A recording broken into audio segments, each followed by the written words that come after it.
নির্বাচন কমিশন। তামিলনাড়ু ও কেরালায় নির্বাচন সুষ্ঠুভাবে সম্পন্ন করতে পশ্চিমবঙ্গের 15 জন আইপিএসকে অবজারভারের দায়িত্বে পাঠানোর সিদ্ধান্ত নিয়েছিল। সেই তালিকা থেকে প্রথমে মুরলীধর শর্মা ও সৈয়দ ওয়াকারকে রেহাই দিয়েছিল কমিশন। এবার দায়িত্বের তালিকা থেকে রেহাই দেওয়া হলো আকাশ মাঘারিয়া, অমনদীপ এবং প্রবীণ ত্রিপাঠীকে। 5 জনকে আপাতত রিজার্ভে রাখা হবে বলে কমিশন জানিয়েছে। পুলিশ প্রশাসনের এই রদবদল নিয়ে ক্ষোভ প্রকাশ করে সোশ্যাল মিডিয়ায় একটি পোস্ট করেছেন মমতা বন্দ্যোপাধ্যায়। রাজ্য দখলের পরিকল্পিত ছক বলে পোস্টে উল্লেখ করেছেন তিনি। বাংলা কখনো ভীতি প্রদর্শনের কাছে মাথা নত করেনি ও করবেও না বলে জানিয়েছেন।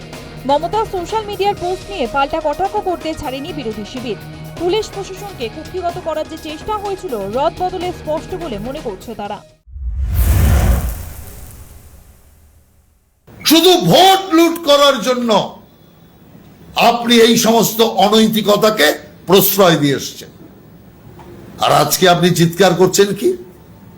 একে গালি দিচ্ছেন, তাকে গালি দিচ্ছেন, কিসের জন্য?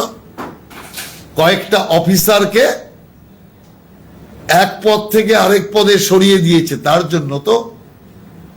কতজনকে সরানো হয়েছে? আর আমি আপনাকে প্রশ্ন করতে চাই, প্রায় 85 জন পুলিশ কর্তৃপক্ষকে আপনি সরিয়েছেন আজ থেকে 1 মাসের মধ্যে। পশ্চিমবঙ্গের পুলিশ প্রশাসনকে তো ক্ষতবিক্ষত করে দিয়েছে না, ক্যান্সারাস করে দিয়েছে। নিজের নিরপেক্ষতা রাখার ক্ষমতা কেড়ে নিয়েছে মমতা ব্যানার্জি। তা মনে করি 400 সরালাম, আর 400 নিরপেক্ষ অফিসার কোথা থেকে পাবো আমরা? আমার জানা নেই, তার নির্বাচন কমিশন জানে। কারণ পশ্চিমবঙ্গ গোটা প্রশাসন ব্যবস্থায় ঘুম ধরে গেছে। এখানে সেই ট্রেনিংটাই নাই যে নিরপেক্ষ পুলিশ হতে হয়, সে ট্রেনিংটা আছে বলে আমার তো মনে হয় না। হ্যাঁ, তাদের মধ্যে নিশ্চয়ই কম বেশি আছে, অস্বীকার করছি না, কিন্তু এটা কোনো রেডিক্যাল কোনো কিছু হয়ে যাচ্ছে আমি বলে বিশ্বাস করি না। আইপিএসদের কেন বদল করা জরুরি হয়ে উঠেছে আগেই তা জানিয়েছিলেন প্রাক্তন পুলিশ কর্তা নজরুল ইসলাম। যাদের বদলি করা হয়েছে সব থেকে উচ্চপদস্থ হচ্ছেন চিফ সেক্রেটারি। তো চিফ সেক্রেটারিকে আমরা কি দেখেছি? মমতা ব্যানার্জি যখন ইডির রেডের সময় অপরাধ করতে গিয়েছেন, তার সঙ্গে ইডিও ছিলেন। তারপরে বিরোধী দলনেতা তার বিরুদ্ধে যে অভিযোগ প্রকাশ করেছেন, গোপনে কি বলেছেন তা আমরা জানি না, যে তিনি ডিস্ট্রিক্ট ম্যাজিস্ট্রেটদের ফোন করে বলছেন যে নির্বাচন কমিশনের কথা শোনার দরকার নাই, ওরা কিছু করতে পারবে না, তার পার্টির লোকরা যা বলছে সেরকম ভাবে কাজ করবে।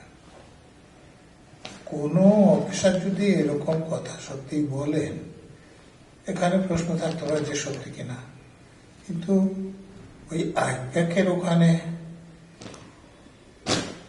মমতা ব্যানার্জির সঙ্গে যাওয়া, এ ব্যাপারে তো কোনো সন্দেহ নেই।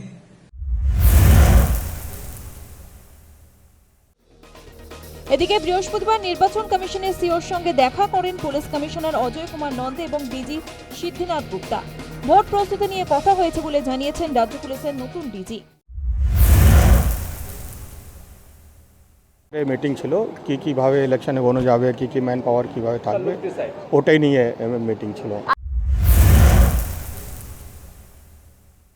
সকলের চোখ এখন কলকাতা হাইকোর্টের দিকে। বিচারাধীন ভোটারের সাপ্লিমেন্টারি তালিকা শুক্রবার প্রকাশ করবে কলকাতা হাইকোর্ট। সূত্রের খবর, এখনো পর্যন্ত 23 লক্ষের নিষ্পত্তির কাজ শেষ হয়েছে। News time.